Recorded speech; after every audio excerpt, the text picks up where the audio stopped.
Hello everyone, स्वागत है आपका टीएफडी में एक बार फिर से। आज का टॉपिक जो डिस्कस करने जा रहे हैं about oxygen gas, it's molecules number 8, atomic mass 15.99, approximately 16। इसकी structure, crystal structure, orthorhombic type, और इसमें लगभग 2 बॉन्ड पाए जाते हैं, 1 सिग्मा बॉन्ड 1 पाई बॉन्ड। और आप देख सकते हैं स्ट्रक्चर में किस प्रकार से इसका स्ट्रक्चर बनाया जाता है।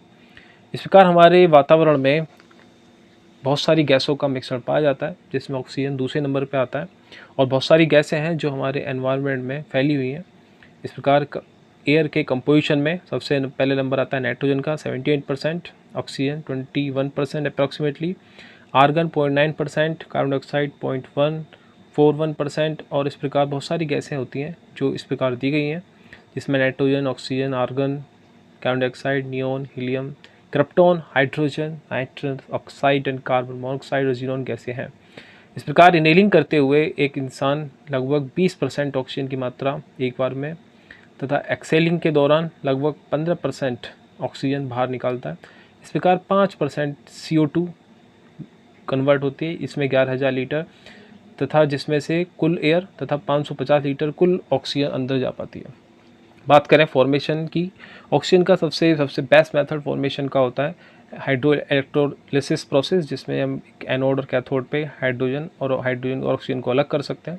इसके अलावा पावर प्लांट बहुत सारे बनाए गए हैं, बहुत सारे के ऊपर काम भी चल रहा है, जिसके द्वारा मेडिकल पर्पज़ की ऑक्सीजन बनाई जाती है। जिसमें पहला मेथड है एयर फिल्टर के द्वारा गैस को सबसे पहले एंटर कराया जाता है वाल्व के थ्रू एक कंप्रेसर में, जहाँ से पिस्टन के द्वारा उसे गैस को कंप्रेस किया जाता है। इसमें बहुत सारी गैसों के मॉलिक्यूल्स का कॉम्बिनेशन होता है जो एनवायरनमेंट में प्रेजेंट होती है।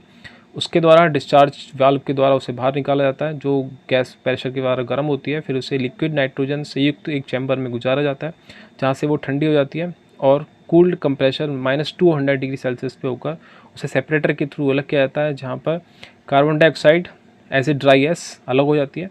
इस प्रकार थर्ड चैम्बर तक पहुँचते पहुँचते एयर CO2 फ्री होती है।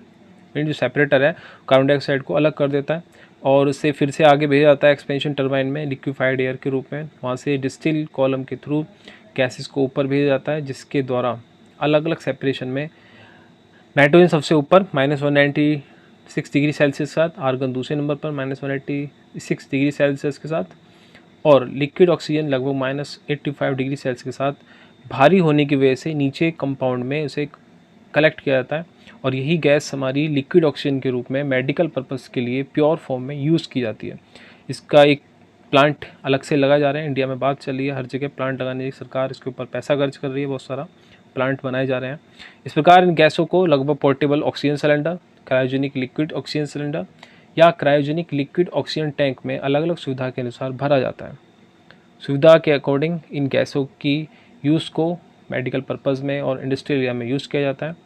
सबसे पहले इंडस्ट्रियल एरिया में इसका यूज़ भी वेल्डिंग वगैरह आदि के लिए किया जाता है।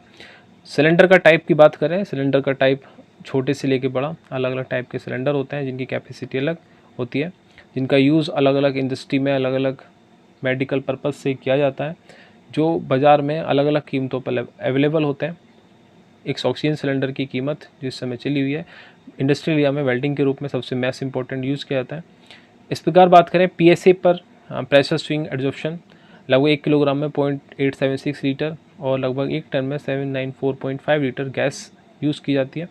उसके द्वारा क्रायोजेनिक टैंक द्वारा इसे फिर से एक लिक्विड के फॉर्म में, गैसेस के फॉर्म में कंटेनर्स में भरा जाता है, जो मेडिकल पर्पस के लिए सबसे बेस्ट यूज़ की जा सकती है। इस प्रकार बात करें क्रायोजेनिक टैंक्स की, जिसकी क्षमता लगभग 3000 से 60,000 लीटर तक हो सकती है। इसकी शेप और इसकी कमी के कारण भारत देश जूझ रहा है। इंडियन एयरफोर्स के द्वारा अलग अलग देशों से, अलग अलग शहरों से इनकी सप्लाई की जा रही है। भारत सरकार द्वारा इंडियन एयरफोर्स का एक सहयोग बहुत बड़ा ऑक्सीजन की सप्लाई करने के लिए। तो सबसे कमी बात करते हैं क्रायोजेनिक टैंक की।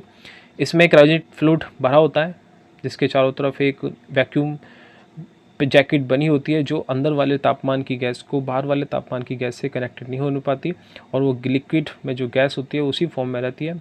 आउटलेट में diffuser, went line, inner vessel string होते हैं, इनर वेसल प्रोडक्ट कंटेनर होते हैं। जो डॉटेड लाइन आपको दिखाई दे रही है, that is a vessel wall, जिससे बाहर का टेम्परेचर अंदर के टेम्परेचर को इफेक्ट नहीं डाल पाता है। बाहर से इसकी स्ट्रक्चर को देखें तो इसमें प्रेशर लगाने के लिए वाल्व प्रेशर गेज होता है, जिससे प्रेशर से गैस बाहर निकलती है। आउटलेट वाल्व होता है, जिसे जितना चाहे उतना निकाल सकते हैं। फिल वाल्व होते हैं। तो इस प्रकार से सारे तरह के वाल्व के यूज़ किए जाते हैं। इसके साइज़ की बात करें, इसके साइज़ आपको पता है, जितने भी हमारे टैंक होते हैं शेप गोल कलर का बना जाता है, जिससे कि गैस के प्रेशर को चारों दीवारों पर इफेक्ट न डाल सके और वो बीच में स्टिल रह सकती है। पल्सीमीटर एक इंस्ट्रूमेंट जिसके द्वारा ऑक्सीजन की मात्रा को शरीर के अंदर मापा जा सकता है। ये था हमारे ऑक्सीजन के बारे में संदेश। और अंत में stay home, stay safe, stay well. जुड़े रहिए चैनल से। अन्य प्रकार की इसी वीडियो के लिए लाइक कीजिए, सब्सक्राइब कीजिए और कमेंट करना ना भूलिए।